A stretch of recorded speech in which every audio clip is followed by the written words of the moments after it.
night, I closed the program with a version of this piece. So you heard a piano version last night. Can you introduce yourself and give your year? Yeah, I'm Brian Bell. I'm a sophomore professional performance major.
thank you. Beautiful. Beautiful. You know, I think it'd be, maybe people don't actually know what they heard, if you know what I mean. What Brian is doing, his left arm, I would say his hand, but not his left arm, is playing in duples, and his right hand is playing in triples. So he's going 3 against 2. Would you show, just play the left hand so people hear what that is. Then you'll get an idea of what this young fellow is actually doing.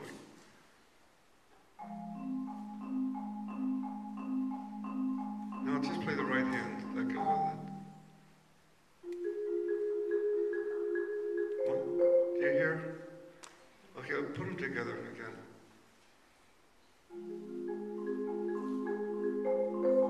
Okay, that's it, yeah. So, part of the exercise is to keep a very steady relationship between the 2s and the 3s.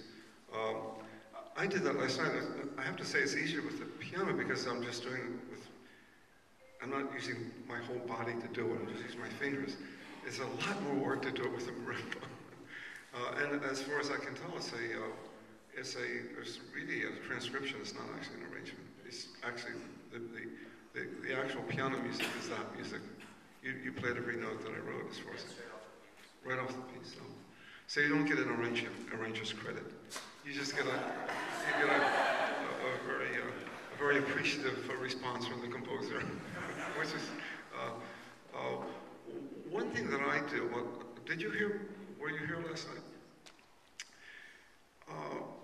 When you get involved with polyrhythmic things like that, what's interesting to do if you can start to, what I do, you don't have to do this, actually you do it in a very steady way, but sometimes you can do a little rubato, but both hands have to, rubato means slowing down, or you can do a little slowing down, going faster, and you can shape the piece a little bit that way, but the 2s and 3s have to be perfectly synchronized when you do that, right? Otherwise it doesn't work. And what I do, though I like this way too, I did this way for a long time, where I kept the tempo exactly the same all the way through. Now, basically, you're hearing the same music 3 times. This is three verses of the same, and each verse has 3 components to it. So you're hearing 9. Is that right? Yes. You're hearing 9 little pieces in a row, 3 times 3. What I do when I get to the last set of 3, I actually slow the tempo down, and I just I do it slightly, just enough to let the audience know that this is the last time. And it seems to work that way, doesn't it? Work any last time? It works for me, anyway.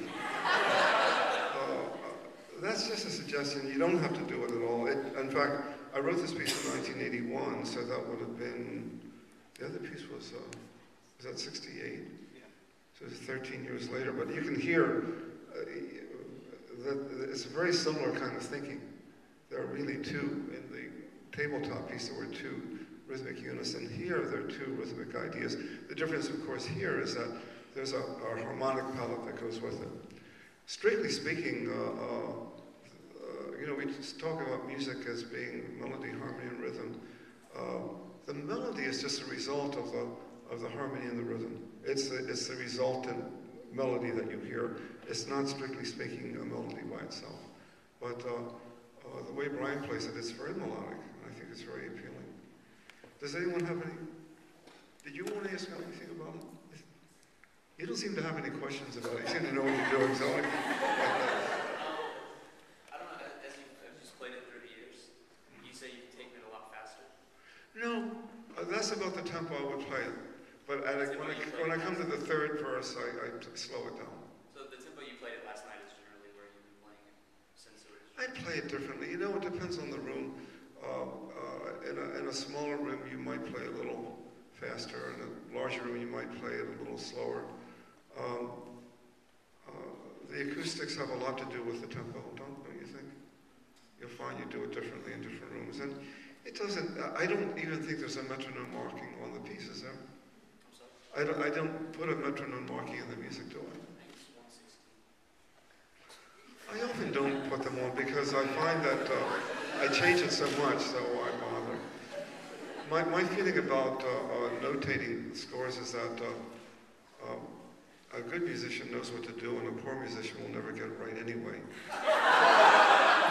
So why bother with all the notation? So I just put mostly my music looks just like notes on a page. And that's the way Baroque composers would write.